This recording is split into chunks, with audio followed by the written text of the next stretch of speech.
আজকের আমাদের এই টাঙ্গাইলের পদযাত্রায় নানা বয়সের মানুষের অংশগ্রহণ করেছেন, আমাদের স্কুল কলেজের ভাই বোনেরা অংশগ্রহণ করেছেন, এজন্য তাদেরকে ধন্যবাদ জানাই। টাঙ্গাইল নিয়ে নতুন কিছু বলার নাই। আমরা জানি বাংলাদেশের ইতিহাসে সংগ্রাম এবং প্রতিরোধের সবসময় সাক্ষ্য দিয়ে এসেছে এই টাঙ্গাইল। এই টাঙ্গাইলের প্রতিটি ইঞ্চি সংগ্রামের সাক্ষী দেয়। কৃষকের ঘামে ঘরা এই টাঙ্গাইল আমাদের বাংলাদেশের ইতিহাসের বিভিন্ন পর্যায়ে লড়াই সংগ্রাম চালিয়ে গিয়েছে। টাঙ্গাইলে আসলেই প্রথম যেই নামটির কথা বলতে হয় তিনি হচ্ছেন মেহনতি মানুষের নেতা, গণমানুষের নেতা মাওলানা হামিদ খান ভাসানী। আমাদের পূর্ববর্তী বক্তারা মাওলানা হামিদ খান ভাসানী সম্পর্কে বলেছেন। ভাসানী শুধু বাংলাদেশ নয়, পুরো উপমহাদেশের একজন অনন্য রাজনৈতিক পুরুষ ছিলেন। ভাসানীর রাজনীতি শুরু হয়েছিল সেই আসামে। সেই বাঙালি মুসলমান কৃষকদের ভূমির অধিকারের জন্য, জমির অধিকারের জন্য, কৃষকদের জন্য তিনি লড়াই করেছিলেন। যেই লড়াই এখন পর্যন্ত আসামের বাঙালি মুসলমান এবং হিন্দুদেরকে লড়তে হয়। তার পরিচয়ের জন্য তাদেরকে লড়াই করতে হয়, কারণ আসামে তাদেরকে দ্বিতীয় শ্রেণীর নাগরিক হিসেবে পরিচিত করে দেওয়া হয়েছে। ফলে মাওলানা ভাসানী যেই লড়াই শুরু করেছিলেন আসামে, যেই লড়াই শুরু করেছিলেন এই টাঙ্গাইলে, যেই লড়াই শুরু করেছিলেন এই পূর্ববঙ্গে, সেই লড়াই কিন্তু আজও প্রাসঙ্গিক। মাওলানা ভাসানী প্রথম ব্যক্তি যিনি পাকিস্তানি শাসক গোষ্ঠীদের বিদায় ঘোষণা করেছিলেন কাকমারি সম্মেলনের মাধ্যমে। তিনি প্রথম রাজনৈতিক ব্যক্তি যিনি বুঝেছিলেন পাকিস্তানি শাসক গোষ্ঠীর সাথে আমাদের থাকা সম্ভব নয়।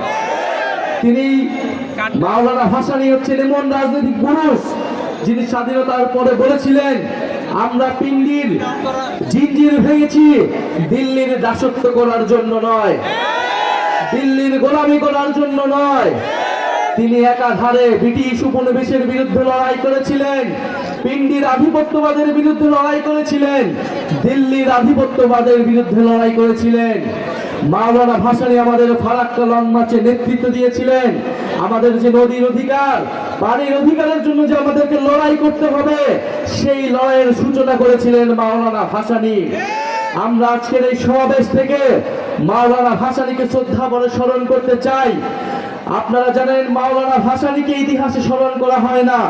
সার্জিস আলম বলেছেন, শেরে বাংলা ফজলুল হক মাওলানা ভাসানীর মতো মহান রাজনৈতিক পুরুষ যারা এই বাংলাদেশের স্থপতি, তাদেরকে দিয়ে এই বাংলাদেশের জাতির পিতা শুধু একজন ব্যক্তিকে ঘোষণা করা হয়েছে, একজন ব্যক্তিকে পূজা করা হয়েছে গত 54 বছর ধরে। কিন্তু মাওলানা ভাসানীরা না থাকলে শেখ মুজিব কখনো তৈরি হতে পারত না।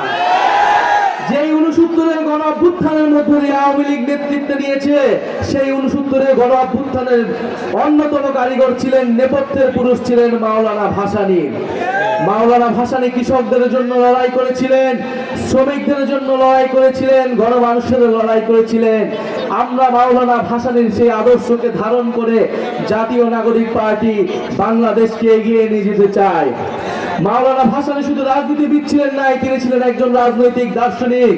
তিনি রবুহুইয়াতের কথা বলেছিলেন, দায়িত্বের রাজনীতির কথা বলেছিলেন, যে আমাদেরকে দায়িত্ব নিতে হবে, আমাদের প্রাণ প্রকৃতির সমাজ এবং আমাদের আশেপাশের মানুষের দায়িত্ব নিতে হবে। সেই দায়িত্ব এবং দরদের ভিত্তিতে নতুন সমাজ, নতুন দেশ গড়তে হবে। সেই নতুন বাংলাদেশের কথাই জাতীয় নাগরিক পার্টি বলে যাচ্ছে। প্রিয় সংগ্রামী বন্ধুগণ, আমরা মাওলানা ভাসানীকে বাংলাদেশের অন্যতম স্থপতি, বাংলাদেশের অন্যতম ফাউন্ডিং ফাদার্স মনে করি। বাংলাদেশের কোনো একজন জাতির পিতা নয়, বাংলাদেশে অনেকজন জাতির পিতা রয়েছে, তার মধ্যে অন্যতম রয়েছে মাওলানা ভাসানী। সংগ্রামী বন্ধুগণ, আমরা গতকাল সেই মাওলানা ভাসানীর কবর জিয়ারত করেছি এবং মাওলানা ভাসানীর সেই দরবার হলে আমরা বসেছি কৃষকদের সাথে, আমরা বসেছি তাঁতি শিল্পীদের সাথে। আপনারা জানেন এই টাঙ্গাইল ছিল কৃষক আন্দোলনের সূতিকাগার। টাঙ্গাইলে কৃষকরা সংগঠিত হতো, কিন্তু এখন বাংলাদেশে শক্তিশালী কৃষক সংগঠন নাই। ফলে কৃষকদের কথা বলার কোনো প্ল্যাটফর্ম নাই। কৃষকরা তাদের ন্যায্য অধিকার পায় না। বীজ, সার এগুলোর দাম বেড়েছে, সরকারের থেকে ভর্তুকি পাওয়া যায় না, এবং কৃষকরা যখন বিক্রি করতে যায় তখন মধ্যস্বত্বভোগীদের তাড়নায় তারা সেই ন্যায্য মূল্য পায় না। আমরা এমন একটা বাংলাদেশ চাই যেখানে কৃষকদের ন্যায্য অধিকারটা আমরা আদায় করতে পারবো। সার্জিস আলম তাঁত শিল্পের কথা বলেছেন। এই টাঙ্গাইলের শাড়ি, যেই শাড়ি জামদানির মতো বিখ্যাত, মসলিনের মতো বিখ্যাত, সেই টাঙ্গাইলি শাড়ির জিআই প্রোডাক্ট নিয়েছে ভারতের পশ্চিমবঙ্গ। টাঙ্গাইল শাড়ি নামে কিভাবে ভারতে জিআই প্রোডাক্ট নিতে পারে, এই প্রতিবাদ আমরা তখনও জানিয়েছিলাম। মাত্র 2-3 বছর আগে এই ঘটনা ঘটেছে। কেন ঘটেছে? কারণ আমাদের দেশের সরকার, আমাদের দেশের মানুষ টাঙ্গাইল শাড়িকে, তাঁত শিল্পকে পৃষ্ঠপোষকতা করতে পারে নাই, পুরা বিশ্বের বুকে তুলে ধরতে পারে নাই। আমাদের যে জাতীয় সম্পদ, তার মর্যাদা আমরা দিতে পারি নাই। টাঙ্গাইল শাড়ির জিআই প্রোডাক্টের সত্ত্ব কখনোই ভারত নিতে পারে না। অবিলম্বে তা প্রত্যাহার করতে হবে, আমরা এই দাবি জানিয়ে গেলাম। আমরা তাঁত শিল্পকে পুনরুদ্ধার করতে চাই, আমরা কৃষকদেরকে নতুন করে সংগঠিত করতে চাই, কারণ আমরা জানি কৃষকরা বাঁচলেই দেশ বাঁচবে। আমরা বাংলাদেশে খাদ্য সার্বভৌমত্ব অর্জন করতে চাই, কারণ আমরা কি উৎপাদন করি, কিভাবে তা বন্টন হবে এবং কৃষকরা ন্যায্য মূল্য পাবে কিনা, এর উপরে নির্ভর করবে বাংলাদেশের ভবিষ্যৎ। টাঙ্গাইলে এসে আমরা আরেকটা কথা বলতে চাই।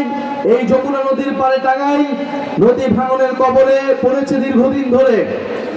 আমার নানার বাড়ি টাঙ্গাইল, কিন্তু আমার নানার বাড়ি যেই এলাকাটায়, সেই গ্রামটা নদী ভাঙনে অনেক আগেই বিলীন হয়ে গিয়েছে। আমি সেই গ্রাম দেখতে পারি নাই। নদী ভাঙনে প্রতি বছর বিভিন্ন মানুষ সর্বহারা হয়ে যায়। এই নদী ভাঙন আমাদেরকে ঠেকাতে হবে।